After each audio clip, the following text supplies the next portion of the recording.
Welcome to the football roundup in Southwest Virginia. Today we're in East Stone Gap, Virginia at the East Stone Gap High School, which is now the corporate office of Fraley Incorporated.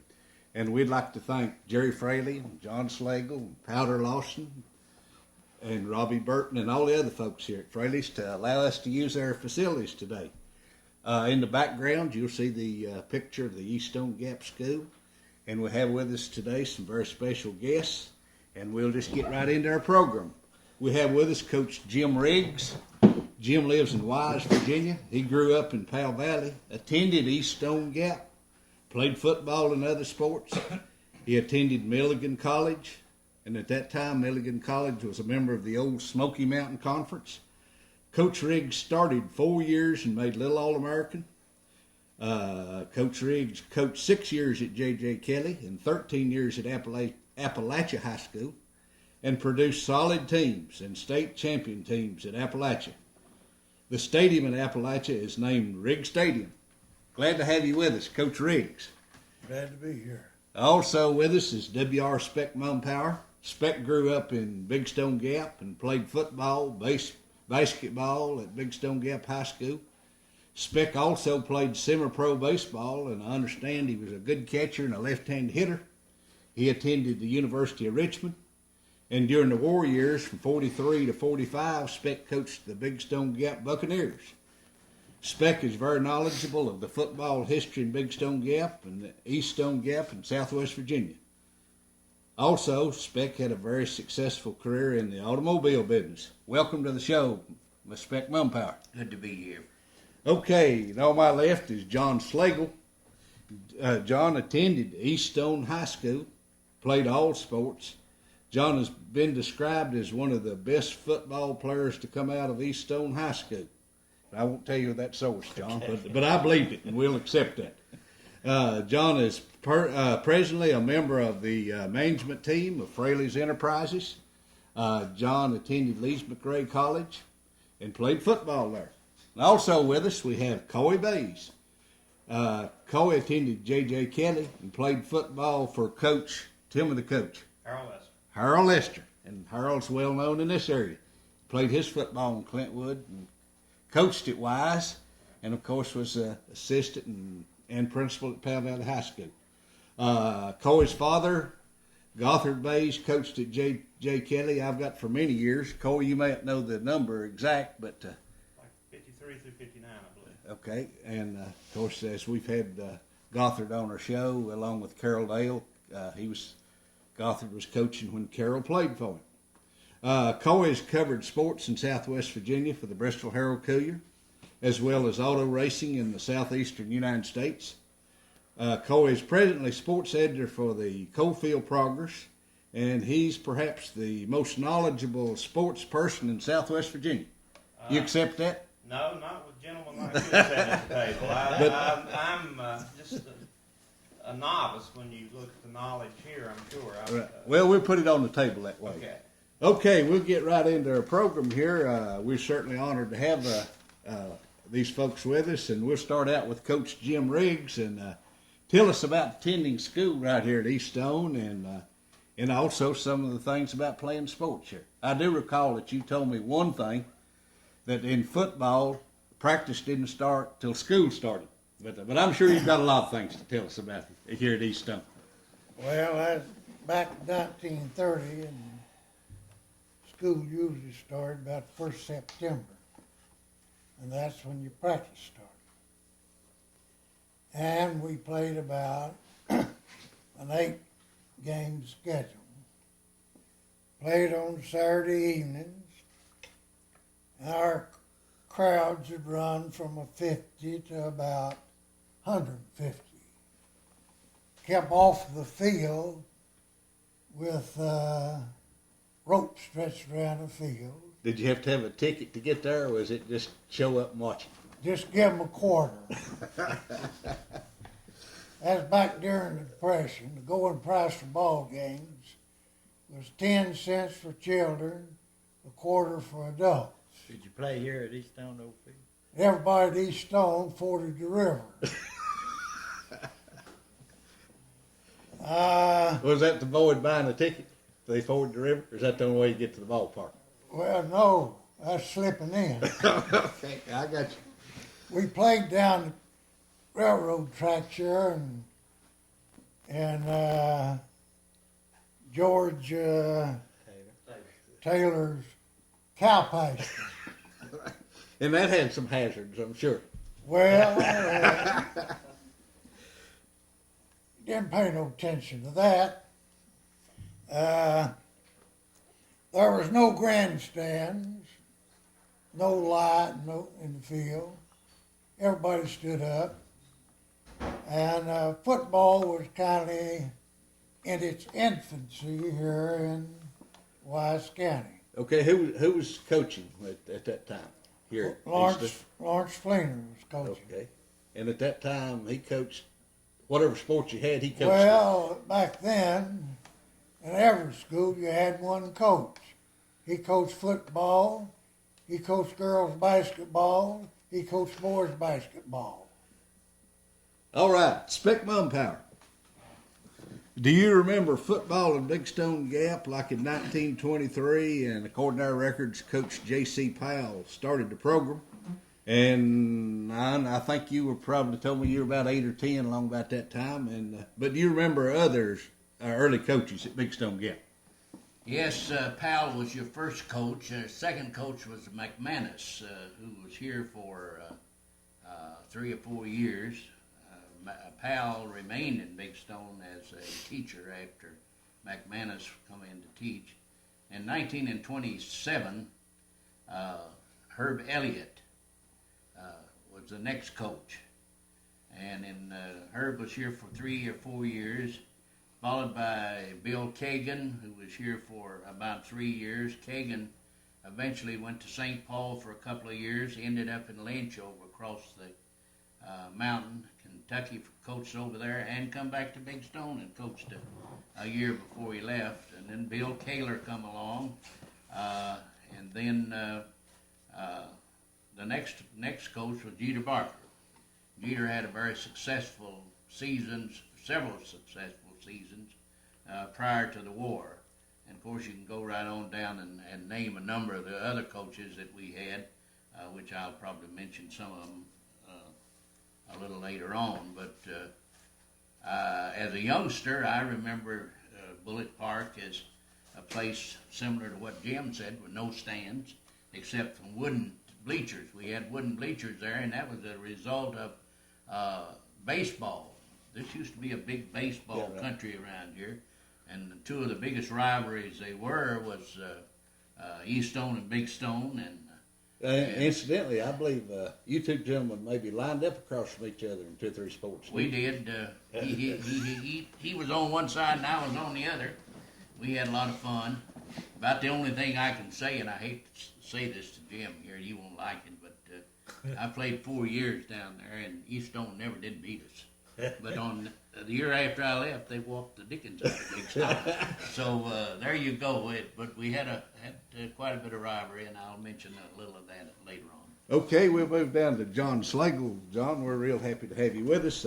Tell us about football at East Stone Gap in the early and middle 50s, and give us some names that we may or may not know that participated at that time. We were typical East Stone, I guess. We were small, but we really had a lot of pride, probably more pride than talent. That's what we had, and we hated to lose, and and we did pretty well. We had an 8-game schedule like James now, and In that 55 year. 55 year was a dandy. Yeah, okay. Yeah, we never lost any in 55. We tied Gate City, and we had 2 touchdowns called back in that game. We beat them down here. We played down here at Bullitt Park. Well, I guess the referees were then like they are now, aren't they? That's They what take it away killed us. from That's what killed us. That's the way that goes.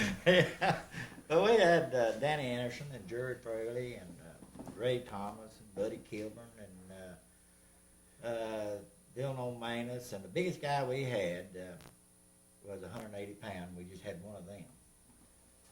But we ran a split tee. I believe Brownie Cummins was coach. Brownie was our coach. That's his first year as coach. Sam Dixon had been coach, and he moved up to Appalachia. I believe Jerry told me one time that he fumbled a punt in one of those games, and Brownie never did forgive him. See, that's true. So there's things like that stick in your mind, I'm sure, and I'm sure there's a lot of good things that stick in your There mind. is, yeah, there is. Coy Bays, have you got any questions for these gentlemen at this point? I find it interesting, Coach Riggs, coming from the small school like Eastone, and I'm sure that taught him a lot of lessons when he went to one of the smaller schools playing football in the district, Appalachia. You've always been a kind of in that underdog mode.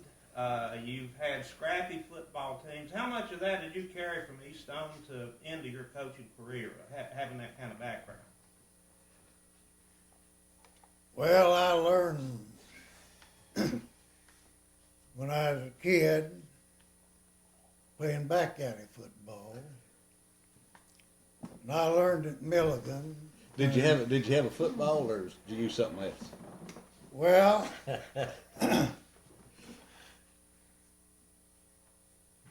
when we played at recess and lunchtime. Everybody played. Football was a big thing. It's something new.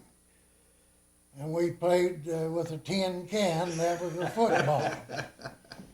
That's back during the Depression. You didn't. Nobody had a football. I'd say half the boys, first time they ever had their hands on the football when they went out for the varsity football.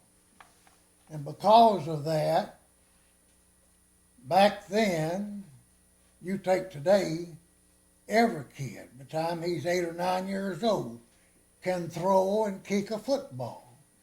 When you got up in high school back then, you couldn't throw it, you couldn't catch it, you couldn't kick it. So you had to run it then. So you had to run it, that's right. All right. To Go ahead. To answer Coy's question, well, when you are born and raised on a farm, and back then one of the first things that your dad taught you was to work, to be tough, take a hold of things and get it done. And I learned early that football was a rough, tough game. And if you won, you had to play it rough and tough. And you wasn't going to play it rough and tough if you didn't practice it rough and tough. That ought to tell you something about practice at Appalachia. If you lollygagged around all week on the football field, come Friday night you'd lollygag around. If you eat grass and dirt and butted heads during the week, by God, you was ready come Friday night. Okay, Coach Riggs, tell us something about old Steve Lacey and the Milligan Buffaloes, and also in that Smoky Mountain Conference, which I'm a little bit younger than you are, but I can remember when Milligan played East Tennessee and Maryville and some of those teams. But tell us about some of those Milligan games and the conference. Well, Milligan, the Smoky Mountain Conference, was Elon and Appalachian State out of North Carolina, Emory Henry, King, Milligan, East Tennessee State, Tuscan, Carson Newman, Maryville, Cumberland University at Lebanon, and Austin Peay. Tough league. Tough league. We played 9 games, conference games, and you'd schedule one game outside of the conference.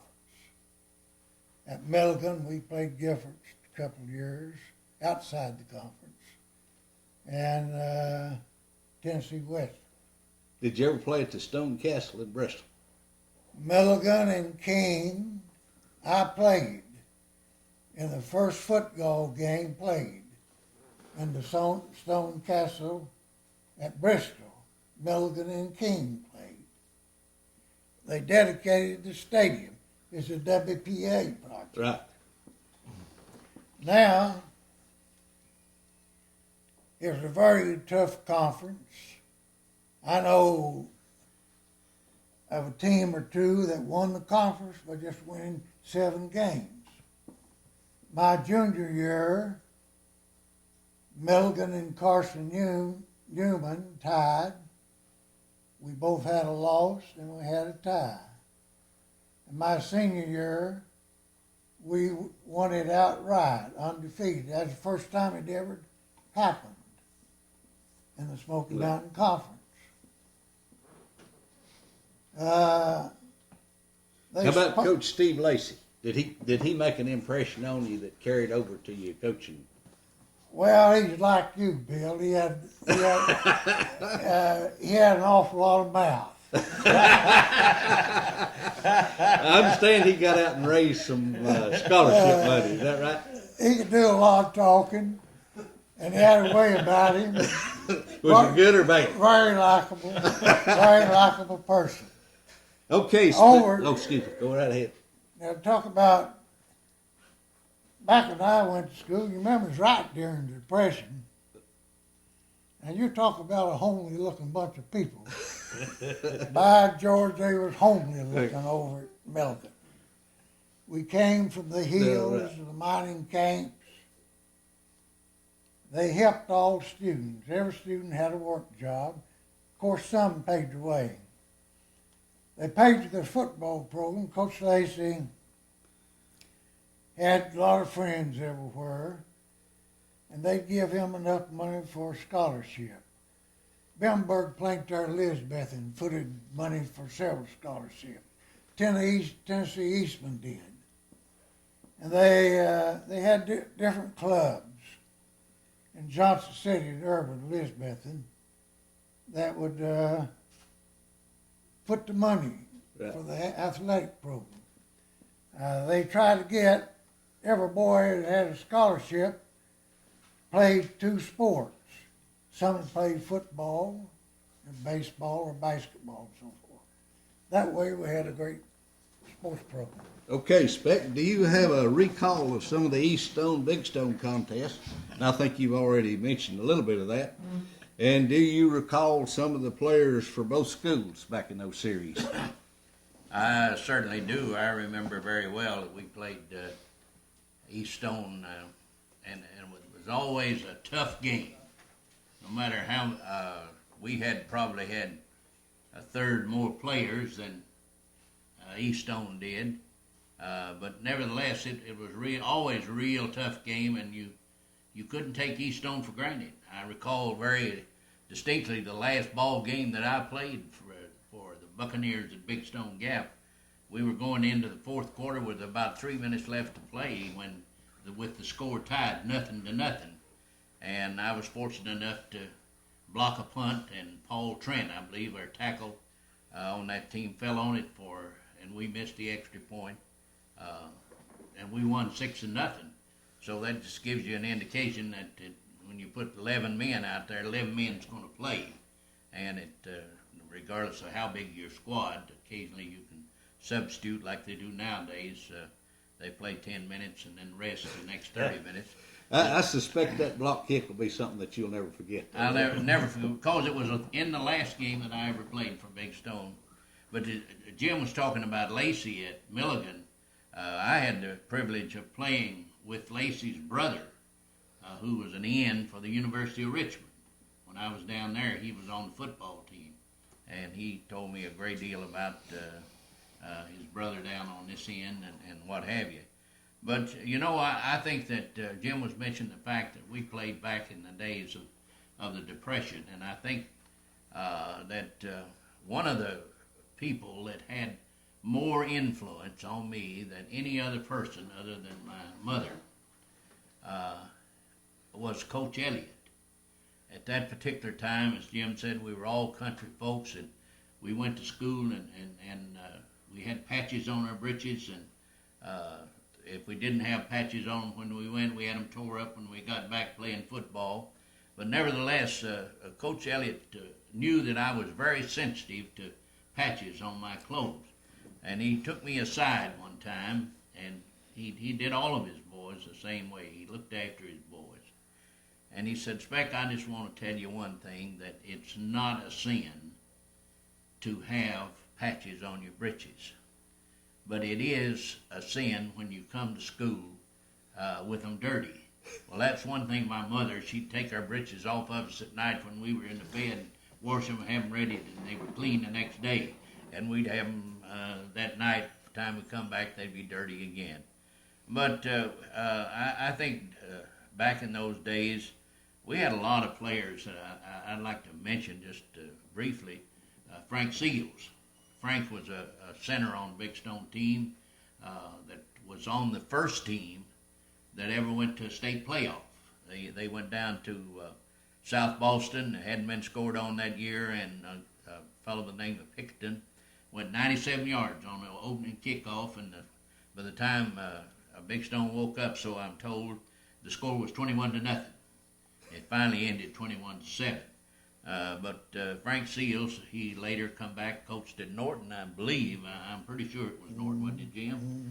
And Red Willis is another one that come back and did some coaching at Wise or somewhere up there.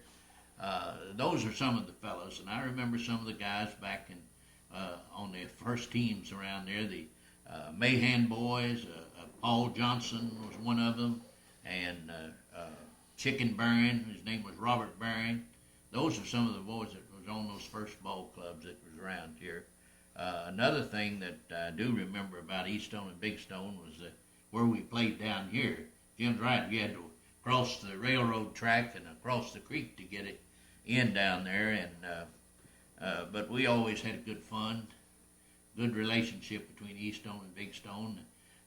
They would line up on their side, and Big Stone would line up on their side, and then we had a certain bunch that met in the end zone in both Big Stone and Appalachia at halftime, and you had to have both police departments on each side to keep them apart.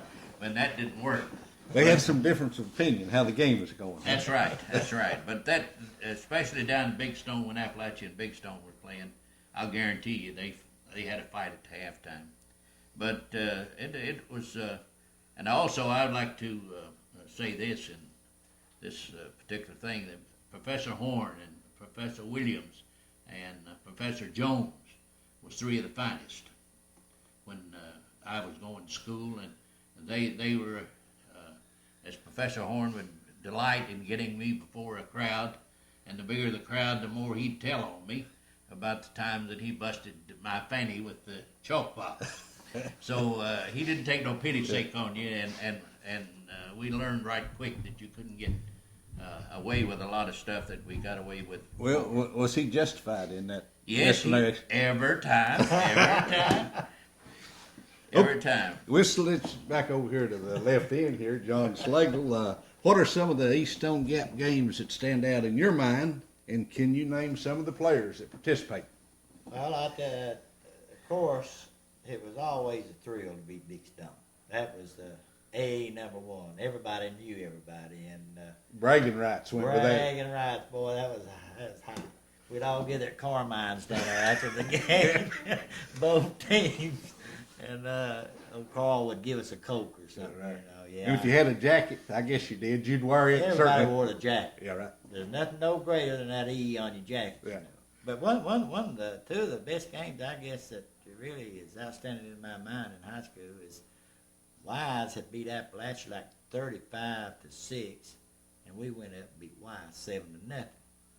Then Coburn hadn't lost a game all season, and they had a homecoming for East Stone at Coburn. It's their new field. They had this casket and a big black cloth over it, and the ESG wrote on the side of it, you know. That was the end of the time. That's the end of the Tides. Well, we beat them 6-0, and that give Big Stone the championship. But that was two of the finest games that I can remember. And they had guys. Coburn had Wise had Dale, Carol Dale, Yeah. know him well. The Womack boys, Sloan guy, Right. tough. Yeah. Holbrook, Hollyfield, I believe, was the quarterback. Coleman had Bryant. He had run through that wall right there. I got cleat marks to prove it. He just run over, and they had the big old Powers boys, and they had some. It was some physical activity taking place. Oh goodness, I reckon, and they just grab. I seen Danny Anderson grab Jerry Fraley. They was playing linebacker, and he'd throw him in the hole first. And if they got by Jerry, then Danny would get it. But it was, and you you're afraid to get hurt. Yeah. I never saw nobody. The only time I left the game was when you got hurt and carried off, and I never saw nobody carry. I've seen them crawl. I've seen them get hit hurt on the sideline and crawl up to the end of the bench. I've actually seen that at these Stone Boys there. Well, that reminds me of a quick story along that line that George Polly used to tell when he's playing for Cecil Maddox. That he kind of crawled to the sidelines there and said, "Coach, I think I've broken my leg." Said Cecil, "Well, get back in there and find out for sure." So I guess that's the way it was in those days. Coy, has anything triggered anything with you at this point? Other than, I just wonder if Coach Riggs, when he was playing, did he ever use that flipper on you, Spec? Oh, we're going to talk about that a little bit later. We're going to talk about it, you and I. You know, your daddy. I know we were dressing right over here in the gym when we were playing wides, and down here, and I had a Charlie horse, and he came over there and asked me how I was doing, what's wrong with me, you know, and I couldn't hardly stand up till it got warm. Then he was all right, you know. He told those guys down there we was in the stands, they was on the floor dressing. He said, "If you hurt this boy right here intentionally," he said, "you'll never play for me again." That's your dad. He said that. And I always thought the world of that man for that. Well, I think back then there was, when I was a kid growing up, there was closer rapport between coaches. There was. It wasn't such a personal thing, or outwardly so. I mean, there was bitter rivalries. I mean, I know, like with Slew Stallard, everybody wanted to beat Slew when he was at Big Stone Gap because he had big physical football teams. And, I mean, it was a matter of pride. You wanted to beat somebody because they were good. But generally, people spoke. I think it's a new breed in some instances now. That I know Coach Cummon, he always enjoyed the social end of the game. I don't see the coaches today doing that quite as much. I don't know if it's the added pressure or what it is, but it's not the same as the instance you pointed out. And I'm sure that there are probably a lot of coaches in the league who have done the same thing then. Well, Coach Riggs has mentioned to me about the Coaches Association back in those days, and it was strong, and they had some good social gatherings. But now I'm going to ask Coach Riggs, I guess, you know, we all like to say about the good old days, and then if we went back to the good old days, would we like them really as well as we might think? But there were some pretty good wins up at Appalachia during your coaching tenure there. And how about the days before Ed Clark and during Ed Clark and after Ed Clark? You had good teams all the time, but probably you super teams did. But anyway, tell us a little bit about it. We won the championship. I won the championship before Ed Clark ever got up there. We had some great ball players. Old Butch Fritz, I remember that name. Barry A. Strock, Danny Long, Danny Harkerode, Wendell Jerry Caldwell, Wolf, Wendell was Caldwell. postmaster at that Big Stone. Yeah. And we played it tough. We had one puny season in '64. I lost 3 or 4 players. One joined the Navy. One had to get married. One's dad moved from Andover to Johnson City. And they were my key players. But I canvassed the school and got 19 ninth graders out. And the next 3 years, those ninth graders lost 1 football game. You must have been a pretty good canvas fellow. Well, they had, I'll tell you back then, of course, we Had about 450 kids from the 8th grade through the 12th. It's a little school. But I got out about every boy that had, good legs and good shoulders on him. Looked like to play football. And we did pretty well. Of course, the greatest thing that happened to Appalachia and a lot of Powell Valley and Norton and all is integration. When the black children was given the privilege to come to our schools and play, not only get an education, but play sports.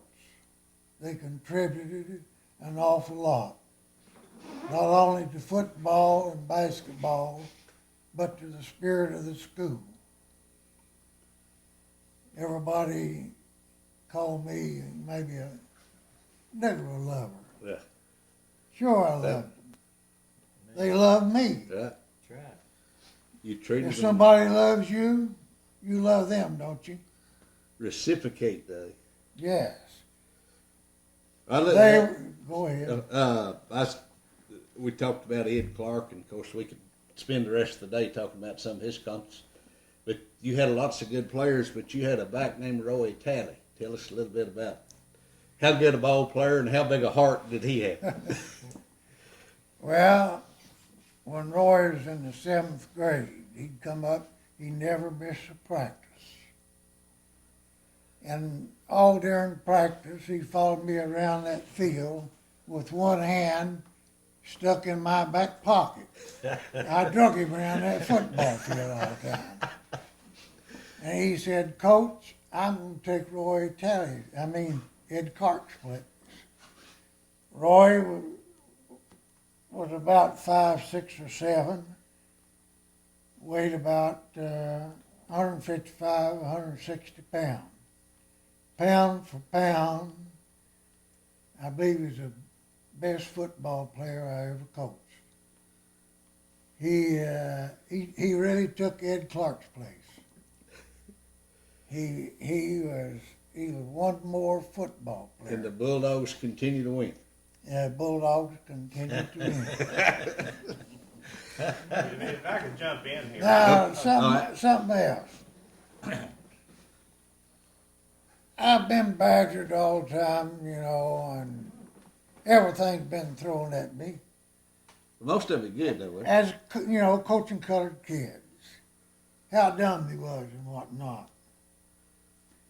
You could ask Roy Talley, you could ask Ed Clark, what does this end do on this play over here? What does this tackle do? What does this guard do? What does that halfback do? They didn't only know their position, but they could tell you whatever player on that team did on every play. So this argument about intelligence Lot didn't of bull. Let me tell you something. Went to a certain school one time to play them, and that was when we had colored boys. We beat that school pretty handy. They were undefeated, but we just met a ball club. The fans and the team from a neighboring school sat in the bleachers and screamed all night, kill the black son of bitches, send them back to Africa, everything you could imagine. And when we left the field at halftime, they lined up and they screamed at my black boys and they insulted and they abused them with their mouth. And we got up there in the dressing room, my white boys were crying. They said, Coach, we're going to take our headgears and bust their faces when we go back down there. I said, forget about that. We've got a date with them in a couple of weeks. So in a couple of weeks, we got dressed and I started to make a little pep talk. the captain of my team said, "Coach, don't say a damn thing. Just open the door." We the went, pep talk's been made. Huh? when we went on the field, the score was 33-0 at the end of the first quarter. That's the first football team I ever coached, I ever seen, go on a football field with the damnedest determination, the meanest attitude you ever seen. Now you talk about mean. By George, they were mean.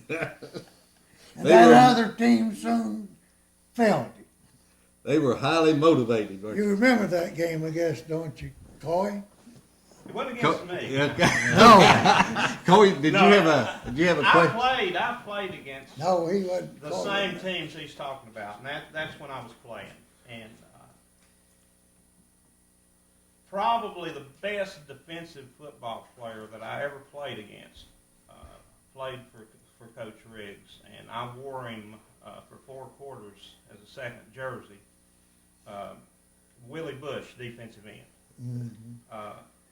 Appalachia, I think, had given up 6 points all year long. We played them about the 8th game of the season. We scored 20 and still lost. But Coach Riggs, people don't realize he took up for his players. Willie was at ETSU. They tried to make a defensive back on him, and Coach Riggs went over and had a talk with him. He ended up starting 3 years at ETSU, playing in the Grantland Rice Bowl against Terry Bradshaw. They sacked Bradshaw like 14 times that day. Coach Riggs also got a lot of kids who didn't play college football into college. And I think that's a part of the game that a lot of people don't see. A lot of the things coaches do that people don't see beyond the one-loss record. And even though he won't admit to it, he's a pretty good feller, along those lines. One of the cliches today, they made a statement that we say people made a statement. So he made a statement in his time on some, which were pretty tough social issues at that time. I remember having played a Wise. Gate City had one of the Wolf guys. I think one of the Rogerses. Appalachia just had some great athletes. I think Powell Valley had a McCool, I think was his name, that played wide out. And this was all new. Yeah. I mean, you're talking about social change taking place in the country. And we didn't know these guys. We didn't know they could play. There was always, they can't take a lick. They can't take a lick. Hell, they showed us. I mean, he had another defensive end up there, Hoppy Miller, who would knock your lights out. They changed, attitudes changed on the football field a heck of a lot quicker than they changed in normal society. It's a great equalizer. When you go out on the field, it's an equalizer. Okay, Mr. Mumpower, thanks for your. We're going back to your coaching tenure at Big Stone Gap. Can you identify or recall some of those players that are probably some of them around the area or get in here occasionally? Well, to start off with, let's set the scene at how I become a coach. Okay, yeah, very appropriate. Well, of course, I worked with the different coaches from 1936 on to up until the time that the war come along. And one day I received a telephone call from Professor Horn, and he asked me to come and talk with him. And I went over to see what he wanted, and he said, "Spec, we have got about X number of boys," which was a good number, who were on that last year's football team that was excellent. We don't have a coach. We can't get a coach. And if you will take and do this, coach these boys, we'll see what kind of schedule we can work out. And I hopped on the opportunity, as my wife always tells me when I start bragging about my coaching days. She said, "Yes, put me in there because at 4 o'clock in the afternoon I had to be at the garage to keep the garage open while you went to the football field to coach. So I want to give her credit for this coaching job too. And another one that come in was Elton Jones. He was pastor at Methodist Church. Elton was a wonderful help. He did about as much of it as I did. He was a good fella, and Elton was excellent. So we took these boys, and the first year with our schedule was 2 games with Appalachia and 2 games with East Stone. And the following year, we added some. I think we played 8 games that year, but 2 times with East Stone, 2 times with Appalachia, because we had no transportation. We did play Virginia High, Tennessee High 2 years while I was there. We also played Richlands, and of course we played in 1945. While we had a full schedule of we had Appalachia, Coburn, St. Paul, Richlands, Norton, Wise, and Tennessee High that year. And talking about Tennessee High, they beat socks off of us. Was that on a wet field? No, that was Virginia High that we played on the wet field. Tennessee High that year I recall very much, and Blackie Gillum, who was later a coach at Norton? Norton. Was he a coach? Castlewood, I believe. Well, Blackie was on that team, and if I carried him off one time that night, I carried him a half a dozen times. And I had about 5 minutes left in the ball game, and I mean we were whipped. Scored 48-0. I asked the coach, the referee, I said, how much time we got left? He said 5 minutes. I says, I'll never make it. So you talk about throwing the towel in. I threw it in, and he called their coach over and he says, let's cut this game short. He said, Spec, you've got 2 minutes to play, timeout for nothing. And by the time I got back to the bench, the game was over. But we still got beat 48-0. Some of the fellas, I think that you might, Linwood Houghton, who was governor of the state of Virginia, was not on my team, but he was on the year before that and played, was on the track team and played football. I had his brother on my team. Some of them, I had the 2 Williams brothers. I had a Barnett, a George Beard, Roy Delaney, Bobby Williams, and Ralph Grimm. Ralph was the brother to the other Grimm that Coach Cummins was asking about. Better known as Deadeye. Yeah, and I had Jack Kirk. You remember Jack had worked for the insurance company here for Incidentally, a long time. the sponsor of this program. And Paul Tucker, Beecher Holland, and James Slimp, Bill Kelly, who was the son of superintendent of schools, J.J. Kelly, Toby White, John Stone, and Jack Wilson, David Olinger, who is down in North Carolina. He's a doctor of some description down there. And two of my favorite guys were Don Anderson and Blackie Gillum. I'm like Coach Riggs here. If you kept those 2 in line, you did something. So one day they had gotten into something, and I'd taken all I could take, and I didn't know how I was going to put a football team on, but I said, you boys make 20 laps around the track, and that was a half-mile track at that time, or turn the uniform in, and I turned away and left them. About 5 minutes, somebody tapped me on the shoulder and says, hey, Spec, look over yonder. They were running their laps. That was the end of that kind of trouble. J.B. Masters, Claude Pennington, and the Ruford brothers, they both started under me that made good football players. Kenneth Taylor, Earl Lane. I run into Earl not too long ago, and it reminded me of a lot of things. And then Glenn Wendell, who is lives here at East Stone now. We could probably throw a rock and hit his house. That's right. The fall of 1945 marked the return of the regular schedule of Wise County, and during that time, we did a little bit of everything. Our transportation, we had to go in automobiles, we had to bump gasoline, and this, that, and the other. But we held the team together, and the first 2 years, I had real good teams. Although this was a good ball club, we ended up with, I think it was 6-4 or 6-3 or something like that, win and lost. But nevertheless, I feel that, and have been told, that Reverend Jones and myself taking this upon ourselves, and we didn't get any money for it either. It was strictly volunteer, and I suspect that we might mention the fact that East Stone, Lawrence Fleener coached East Stone, and Appalachia was coached by John Fletcher. John was town manager at Appalachia for a long time. John's brother was one of the coaches at Appalachia. But I felt like that we gave these boys something that, had we not had football, and majority of these boys had to go into the service, and I've had a number of them to come back and tell me and to thank me for the training that I gave them, and I just feel like that I was proud that I was able to do it at that time, and it was a part of my life that I'll always remember and enjoy, of being able to be associated with these fellows. And again, Professor Horn and all the others, the principals here, was in the county at that time. I had a great respect for them.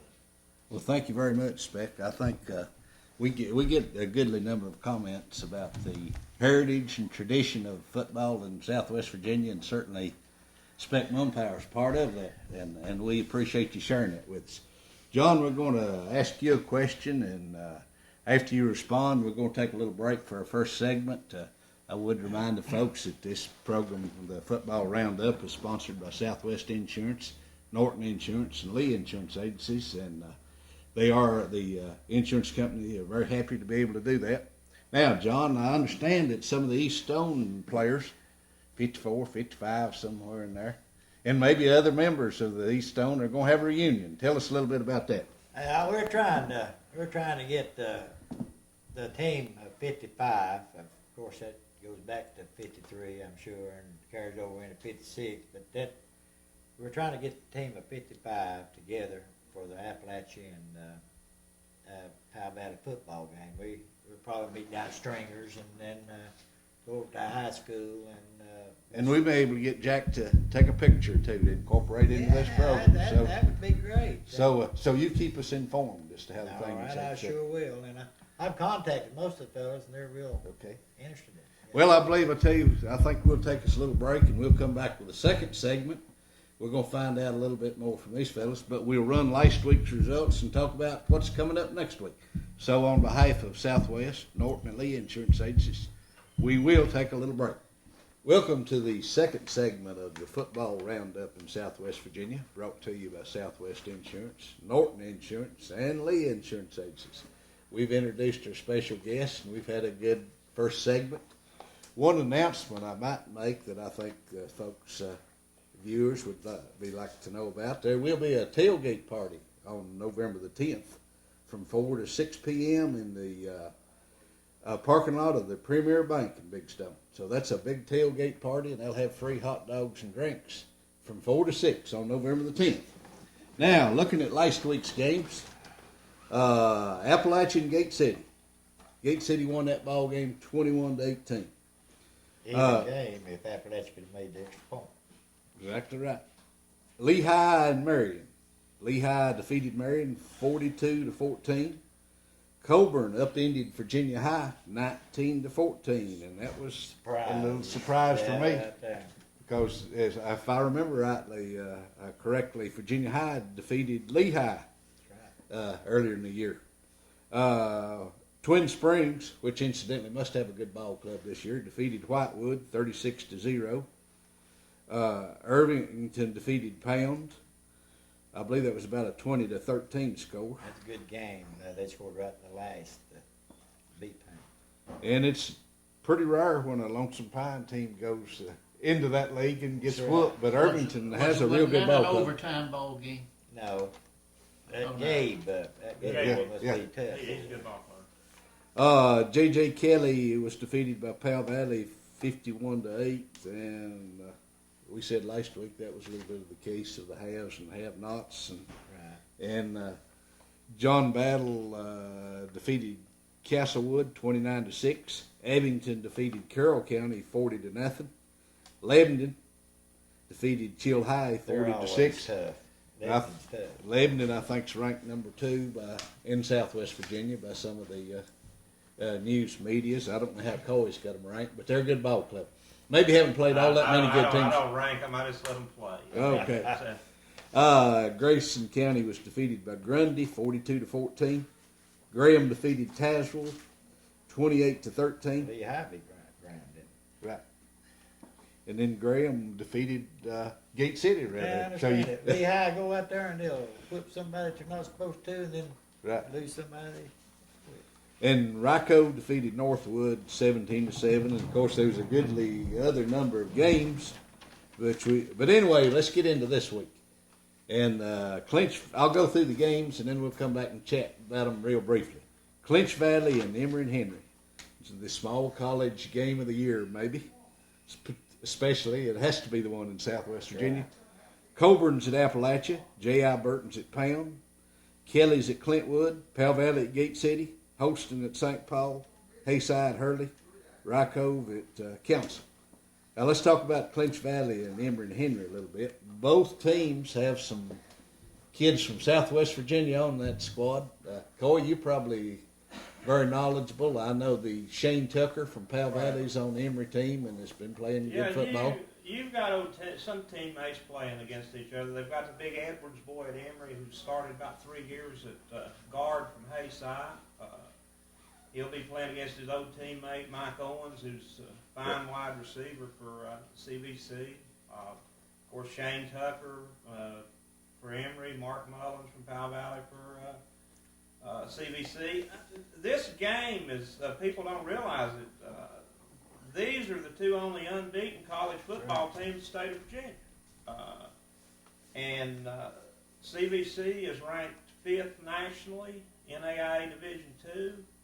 Emory now is ranked 2nd in their region in the NCAA, which is split up, I think, to 4 regions. So that puts them in the top 10 NCAA Division III. So it goes beyond Southwest Virginia. I mean, this is a big, small college football game, and we're fortunate enough to have it here in Wise County, in Wise at Carrollville Stadium. And there's going to be a heck of a crowd there, and the atmosphere, it's going to be a big-time deal. Well, as you know, our co-host Ralph Cummins has been with us, and he's been a big proponent, although he went to Emory and Henry school, but for Clinch Valley and was on the advisory committee. And he's told a story that he told Jim Knight, the chancellor, that probably take 10 years to get to the level where they are now, and they've done it in 5, and they're 8-0, so we got to be proud of Clinch Valley. All right, Coburn's at Appalachia. Can they defeat the Bulldogs? They bounced back some to what they were, but I don't believe they haven't bounced that much yet, probably. What do you say, Coy? It'd be a good ball game. I think it's going to go down to the wire. I mean, last year the 2 teams played into overtime at Coburn, if you'll recall, and Coburn has rediscovered its running game, which they've gone away from, and that's how they beat Virginia High. They kept the football away from Virginia High. Appalachia is dangerous as a loaded gun or the fool behind it. I think you've got to give the edge to Appalachia playing at home, but this is by no means a cakewalk. And Appalachia's fighting for its life. They're not guaranteed to get in the playoffs right now. And you look at their schedule, who they've got left. It's a tough fight, which may work to Appalachia's favor because they really do have something to play for Friday night. Okay, Burton's at Pound, and maybe when we weren't on camera, we talked about Burton having a good ball club, and Pound is rebuilding. So I guess we have to go with Buster Lard's boys there. Pound would have been a much better. I think if they had won last week, it would have put them back in the playoff picture. They would have had more to play for Friday night. Burton, I still can't get used to calling them Wise Kelly and Norton Burton. They've had a 63-point blowout, 52-point blowout, and didn't run the score up in either game. Well, that says they're awful good. But it also says their starters haven't played a full football game in 3 weeks. Buster was concerned because I think that his offense played one series in the third quarter Friday night. And you're getting into the heart of your schedule. You want to stay sharp. I think that surprised team of the county. Yeah. In my opinion. Yeah, I've said earlier that I felt like they had maybe 4 skilled players that would be good at those positions, but they're just solid ball players. The line plays tough and good. Just think what Norton had been last year if they'd had that Campbell boy. Yeah. Yeah, he's a Go dandy athlete. Exactly. Boom. I've talked to other people about that. If they'd have had Campbell playing last year as a deep threat, which they didn't have, which would have made people honest on the corners, opponents could cheat on the corners against Norton last year because they didn't have a receiver who could get deep. If they'd have had Campbell last year, it been really tough. Okay, Kelly at Clintwood. I'm gonna give the edge to Clintwood there, and maybe a fairly substantial edge. Powell Valley at Gate City. There's one to talk about. Ball game. That probably comes down to the team that makes the fewest mistakes will win the ball game. That's the team that eats the most grass. I think you're right. I think everybody looks at Thomas and what Thomas can do. That one's going to be one between the tackles. You've got Jerry Schuler, All-State guard from Powell Valley, is just outstanding lineman. You've got the big Beasley kid whose daddy played for the Steelers, 6'4", 230-pound linebacker. It's not going to be a place for the meat Friday night. I mean, it's going to be a physical football game. Okay, well, I'll give the edge to Powell Valley, but they can't afford many mistakes or any mistakes. Holston at St. Paul. I know St. Paul's been struggling, and I guess Holston should win that ball game. Hayside at Hurley, and Hayside has another good ball club, but Hurley's played some good teams and did very well. They only lost, I think, 3 touchdowns to Grundy. It was like 24-0, something like that. So, and Richland only beat them, I think, like 16-0 a couple of weeks ago. So that's kind of a minefield for Hayside. Right. The Hayside has the Compton, the quarterback. Right. I think it's probably going for the all-time record of touchdown passes. So they've got a good ball. Yeah. Hayside's had a good team. And Rycove at Council, and Council, I understand, is a little bit like East Stone used to be, only maybe worse, that they've only got about 12 fellas out for football. They can't scrimmage. They get 1 or 2 hurt. And I think they're like 0-36 since they started the program, or 0-something. And when you're talking about East Stone, you're talking about numbers. You're not talking about wins. That's right. But I think we would agree, if you've got 15 out and you can't scrimmage and this kind of thing, you're at a definite disadvantage in competing down the road. That's true. Okay, that will take care of our last week and what's coming up this week. I think we need to get back to Coach Jim Riggs here a little bit.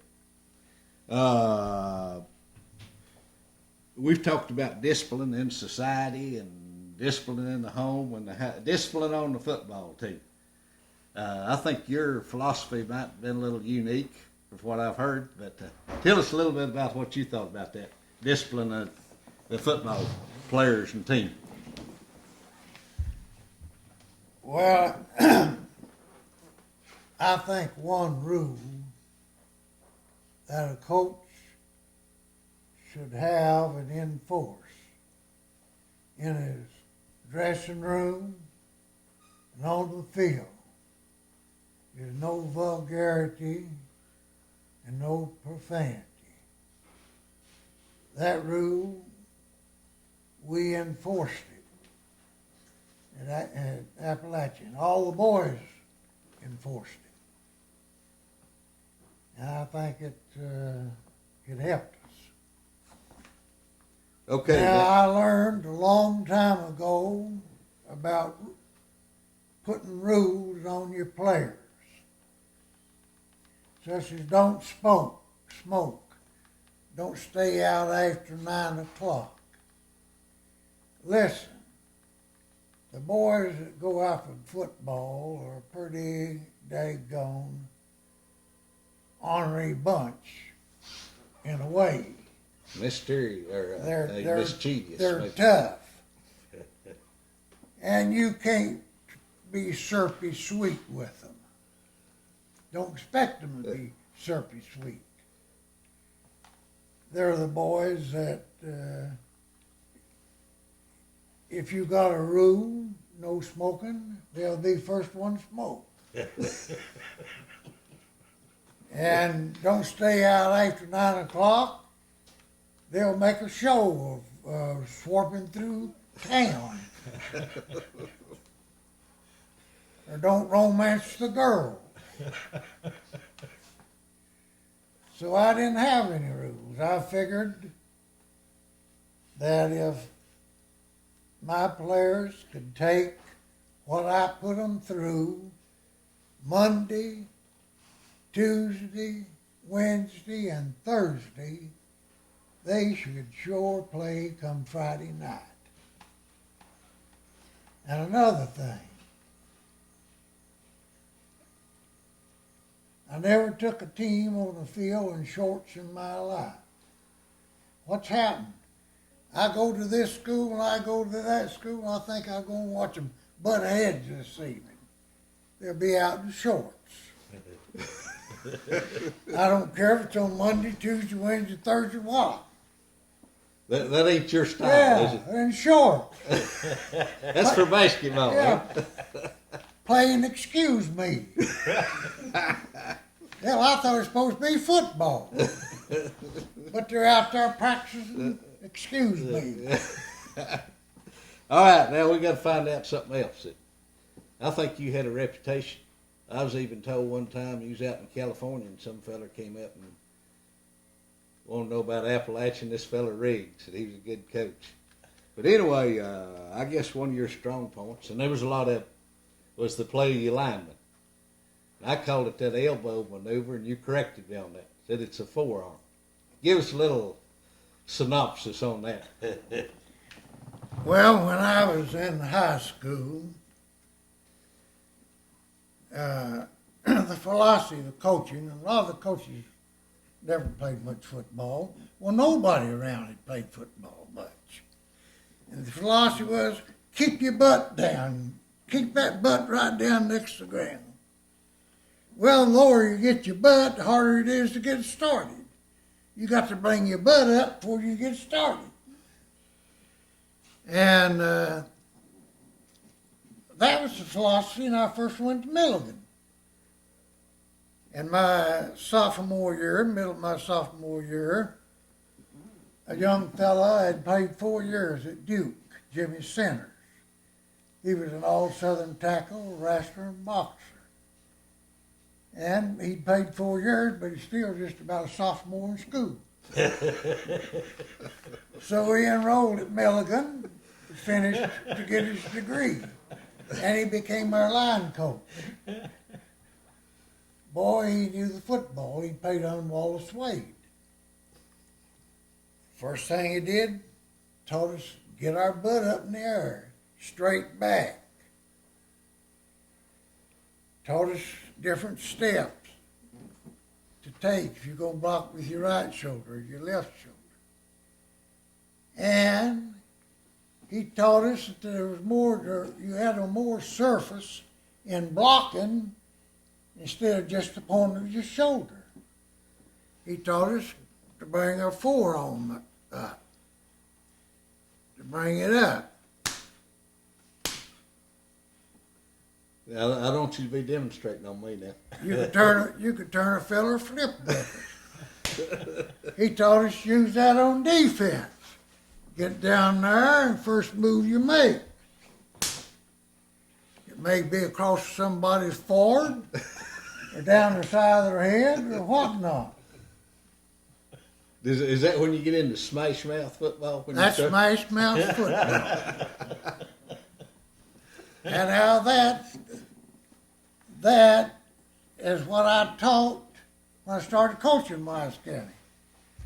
A lot of the coaches objected, and I was called into J.J. Kelly's office over it. You didn't demonstrate it on him, did you? No, I explained it to him. All right, now tell us about Now, that's different than throwing this. This is 15 yards penalty. But that's part of your blocking, sir. Now, tell us about the time might have been a coaching clinic or association when a fellow wanted you to tell him a little bit more about it and what happened in that deal. Well, he asked me about that.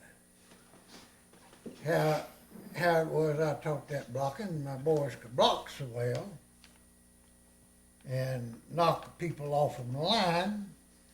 And I told him, I said, well, I can show you better than I can tell you.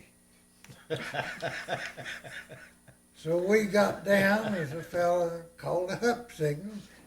About the time he called a hup signal, that fella started raising up, and I caught him right in here and knocked him over the bed. It might have been a couple of beds. Also knocked the wind out of him.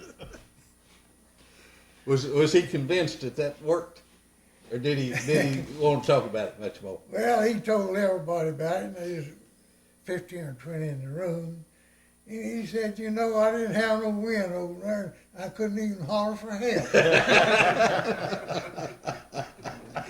Any of you gentlemen got any comments or questions for Coach Riggs at this point? No, I just playing Appalachia when Coach Riggs was there. When I was at Wise, we were fairly successful. We won championship '64. I was a sophomore, but right then your big game was Gate City. But you looked at that as a challenge. I mean, that was a challenge. You dreaded playing Appalachia. I mean, it was a different mindset when you went into the game. You look forward to the challenge of playing Gate City, but you dreaded playing Appalachia because you know you were going to have to pack your lunch that night. Even if you, and I don't know how many times, but if you did come out on the big end of the score, you'd had a pretty tough night otherwise, physically. You'd been there.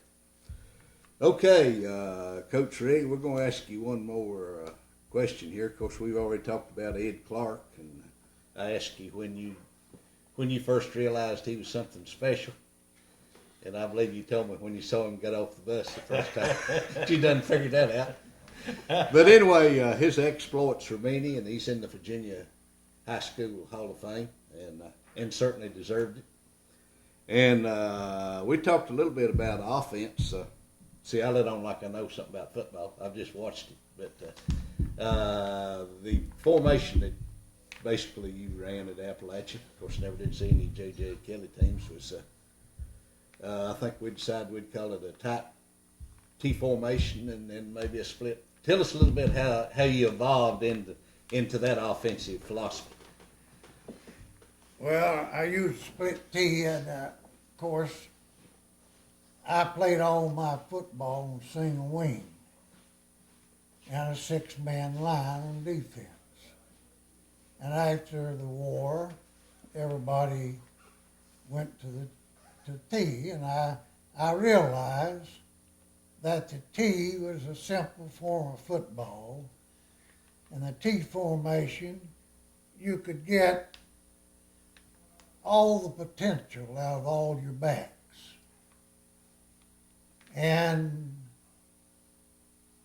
I got a hold of a book that Don Farrow wrote. Who coached at Missouri, I believe. Coached at Missouri. And I picked out plays that I thought that I could use where I could double team. I used my old single wing blocking like that, you know. Right. You incorporated the best of both worlds out of it. And I picked out simple plays like the belly series, inside and outside bellies, like the quickies, the pitcher keep, the counters. And I was always skittish of running that pitcher keep, that quarterback going out the line, keeping it and pitching it. But now if you remember, if you're old enough, back during the 50s and 60s, watch football in the Southwest District, Texas and Oklahoma and Arkansas, Darrell Royal, Bud Wilkerson, Frank Brawls. Frank Balls, and all. They ran that split T, and they excelled in that Picture Creek. And I think it was the prettiest and most interesting football I've ever watched. If you were coaching today, would you run that formation? I'd run that one thing I think in coaching. If you're going to be successful in coaching, you've got to teach what you know. Yes. Very good. I think one mistake that a lot of coaches make, they'll go to coaching clinics. And these big high-powered coaches from these big universities, they'll get up and spout off on this and that and another. And I remember back many years ago, the big thing in big-time football, college, was tackling head-on with a stiff neck. Okay. Hit them right in the bread basket. And up there was college coaches advising high school coaches to use this, to have 14, 15, 16-year-old boys trying to tackle with a bull neck and head on. I told that coach, I said, I think that's the stupidest statement I ever heard. And I still think it. Yeah. It's dangerous. And that's an injury I think every high school coach fears. But they have gone away from that some. Sure, they've gone Yeah. away from it. It didn't take Yeah. the rules committee long to realize what would happen. Now there's another thing about rules. You know, when I started playing football in high school, about the only rules was be in school. You know, I played, and I guess old Spec did too here. I played many-sided game beside boys that was in the 6th grade and the 7th grade. How old were they? 17 or 18 year old. Been out of school maybe a year or two and decided to come back and go to school.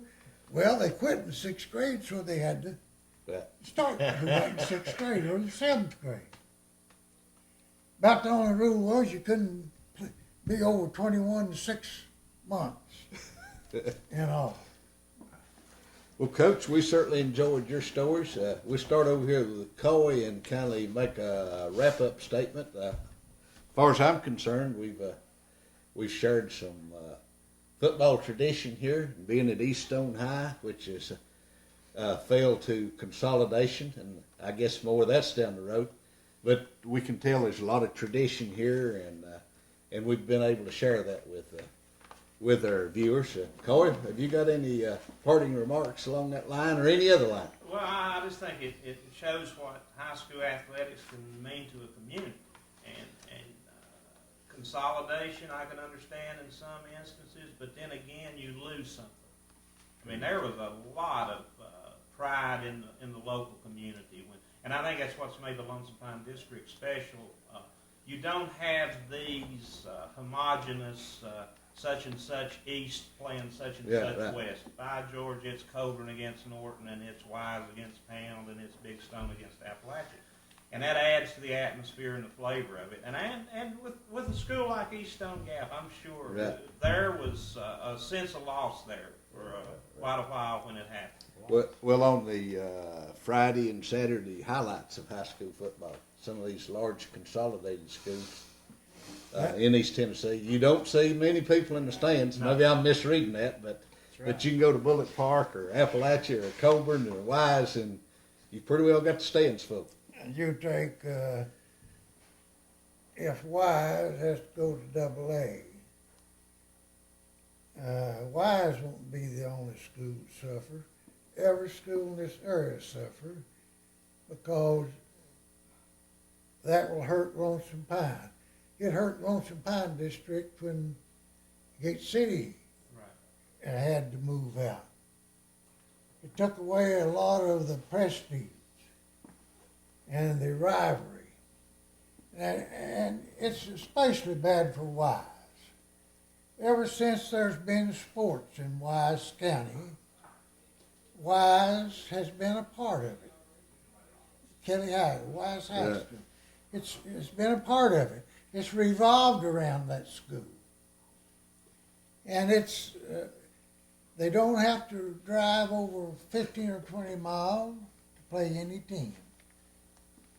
Now look what Yeah, we right. beat. So there's certainly some downsides to the consolidation, Sure. but and the reclassifications. Mr. Mumpower, are You're you talking you- about your consolidating, and I said back a number of years ago when Powell Valley was joined up with East Stone and Big Stone and Carnes, had the Yeah. three schools. I made the statement back then. I said, well, we're going to consolidate, we're going to integrate, and ain't nobody going to beat us. And what did it take? 10 years? Yeah, It took 10 years for Powell Valley to ever show anything, to amount to anything. For the simple reason that you had a group of citizens here in East Stone that had that die-hard spirit. You had the same thing in Big Stone, and then if it hadn't been for Rex Carnes, I think he made the transition or the integrating of Carnes and Powell Valley. Right. I think he's the man that had the credit, and he was a coach down there and went on to teach. But it took something away from us because East Stone would have, my son was playing from East Stone, and the coach had him on the bench, and he said, my son's as good as they are, he ought to be playing. And the vice versa at Big Stone. and the coach don't like that fella from you East Stone. couldn't. Our big guy. And until the time when the authorities woke up to the fact, we had some good coaches. We had, Osborne, one of your coach, and Slew Stallard, Garnet Gillum. and Garnet Gillum, and all those fellas. But until they woke up and went out and got somebody that was not associated with either school, and then that began to fade away, and now you seldom ever hear anything about it.